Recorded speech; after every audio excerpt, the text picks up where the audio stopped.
Hi. Hey. I'm super excited. I feel like this is going to be a great conversation just from the way how we started off. How are you? How are you? I'm great. I want to get into where'd you guys get the name from? So the Trills. So we went to Towson University in Towson, Maryland, right by Baltimore. And so we actually met like that first weekend. And we're like, okay, let's start a group. What name can we come up with? And we're like, okay, we need to find something that has a T in it. And I don't even remember who said it first, but it was just okay. Well, there's the word Trills. That's like a musical word, and also everyone was just saying "Stay Trill" at that time in that year, 2015. So let's be the Towson Trills. So we went to college 2015, and through auditions and everything, we had different people, but the most of us, we graduated in 2019. So we went professional. We said, let's just drop the Towson and go as the Trills. Shout out to everybody in Towson. As a matter of fact, I was just there a couple of weeks ago, and I was yeah. Are you guys still there or no? We are. We are. Yeah. So where are you guys right now? We're in Baltimore right now. Baltimore. I was there a couple of weeks ago too. Missed my flight. Long story, but let's. I have no. So here's backstory. So I am an idiot because I took a flight into DCA and then drove. I know. Well, here's the thing. There was no direct flights from LA to BWI, so I did LAX to DCA and then drove up. That was the worst decision I've ever made in my whole entire life. Yeah, So sorry. DC to Baltimore is probably the worst drive anyone can make in the US. Yeah, it's terrible. And it was congested. I had to leave early in the morning, and I left like in well of enough time. But as the time went on, I was not making progress on the GPS. It was ridiculous. I was on the Parkway. Oh, No. You guys already know. Sorry.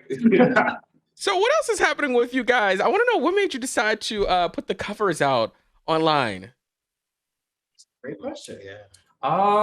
Well, as soon as COVID really hit, we started having a lot more like downtime. We kind of started, meeting up a little bit more than usual before, things started getting a little serious. But we were just kind of able to like take the time and just be like, what do we want to put out?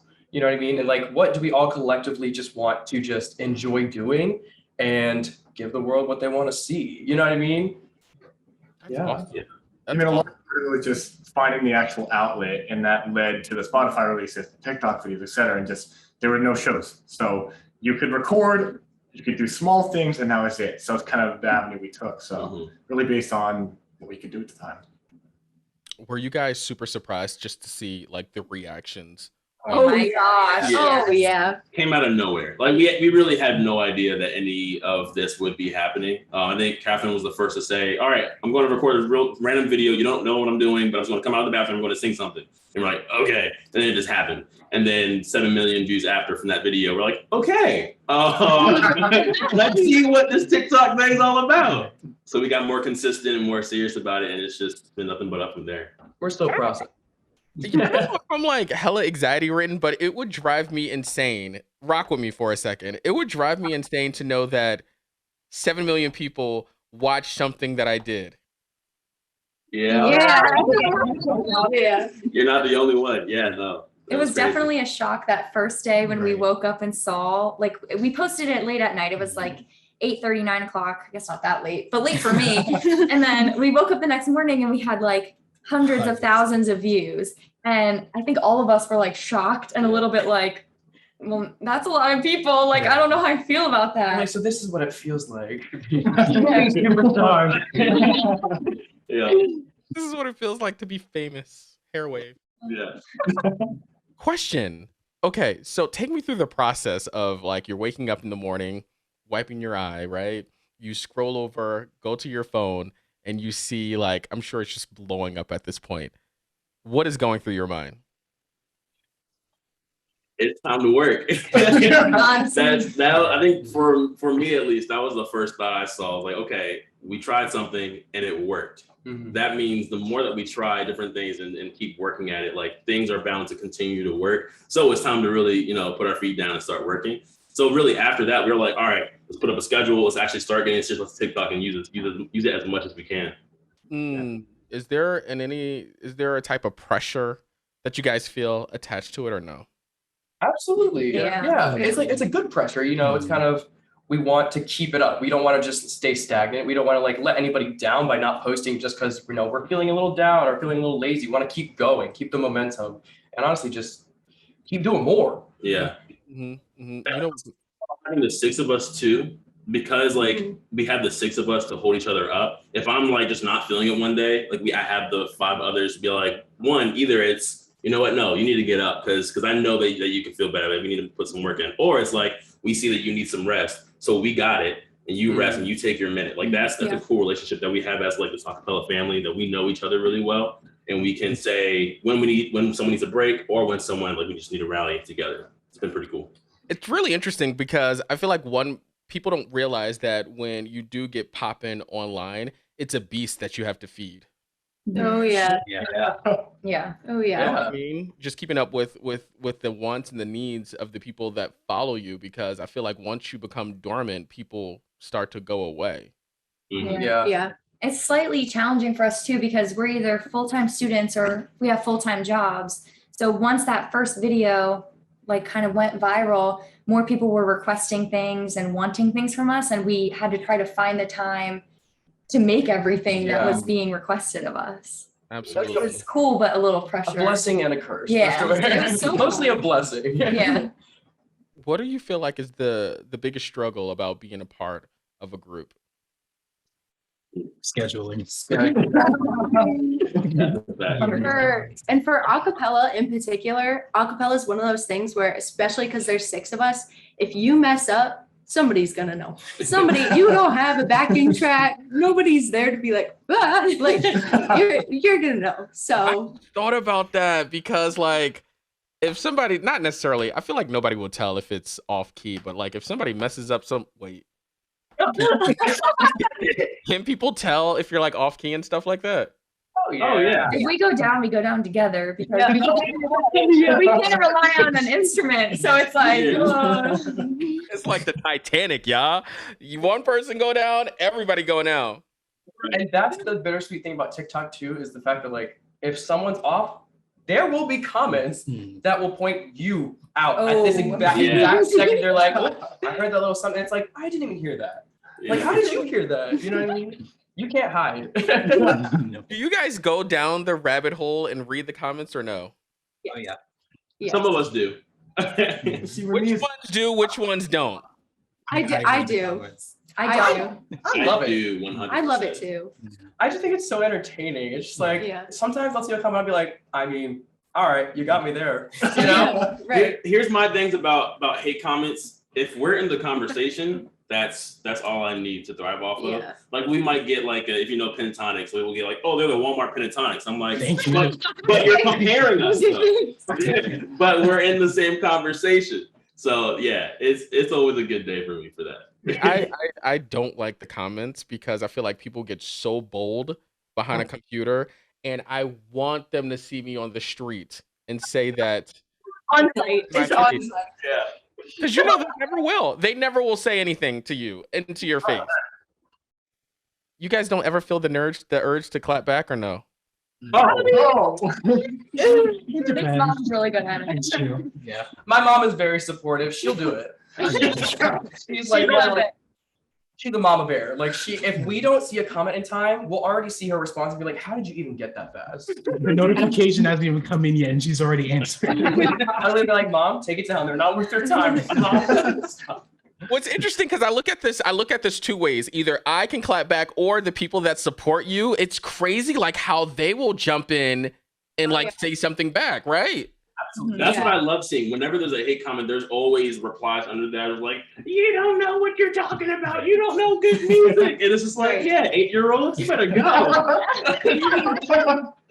Some 8-year-olds will hold you down, bruh. Love it. I love it. So how was it being together during the pandemic? Did you guys drive each other crazy? How was it working? Talk to me about it. It was so hard. Yeah. It took a bit to find our groove because there was a point when things were like very heightened and the cases were like higher than they ever were, that we just were not able to physically be together. It took a lot of at-home videos, a lot of like editing stuff to do that just like weren't necessarily working for us, which was fine. And we had to go through that, but we learned a lot through that. And then we kind of learned what to do and what not to do. It kind of just built character, if anything. Yeah. Yeah.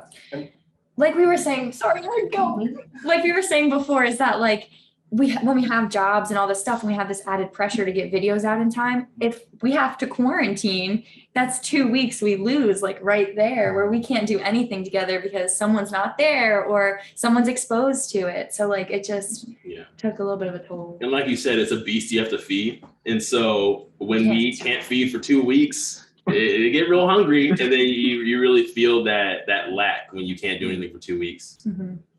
One thing that I realized about people on the internet is that they are so demanding. Yes. Mm-hmm.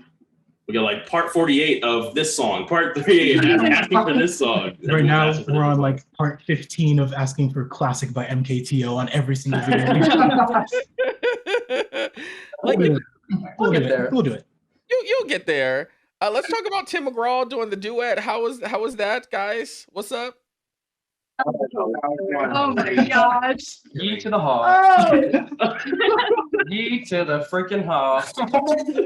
How did you guys find out? How did we find out that about his review? So we met someone on his team when we were in LA, right?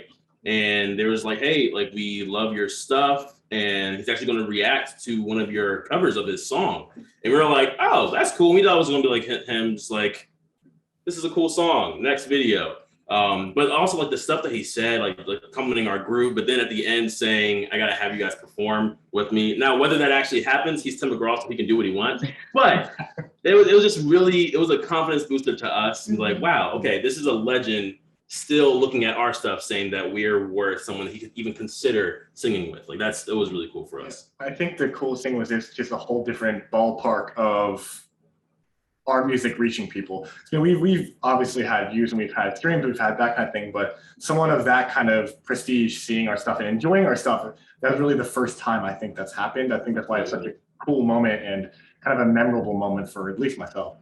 Absolutely. What are you guys working on next? Like, what is the next step for you? Christmas. Yeah, we got a whole Christmas EP coming very soon.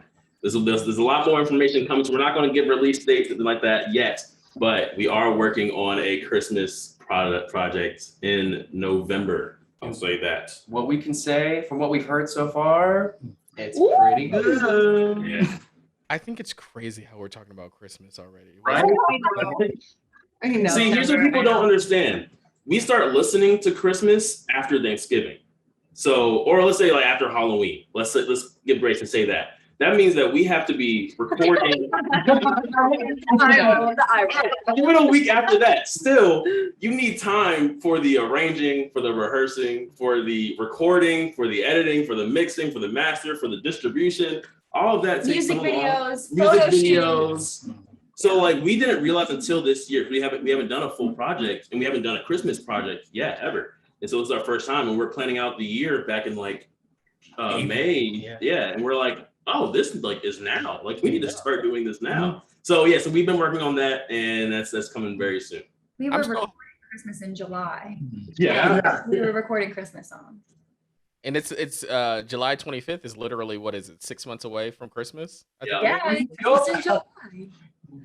I want to know, I want to be a little petty right quick. What do you think is the downside about being known online and just being of the industry and being famous?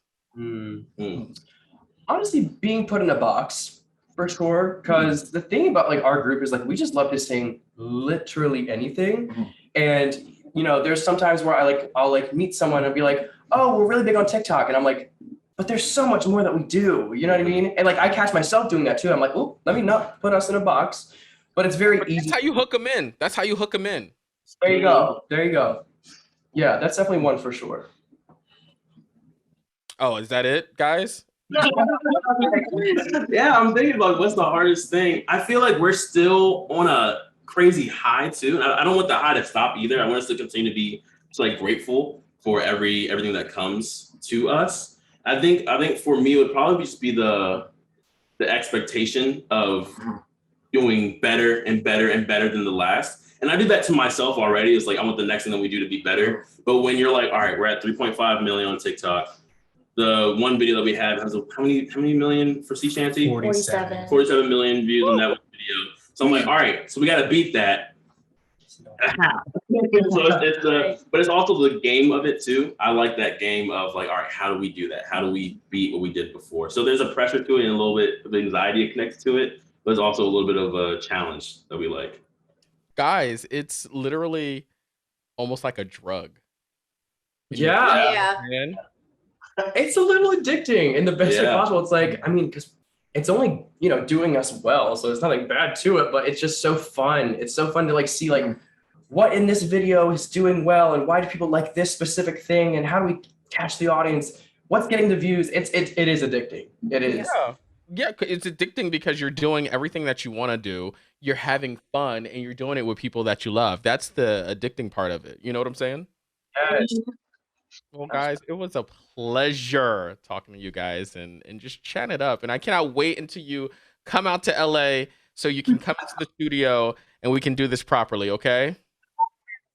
Yeah. Thank you so much. Thank you.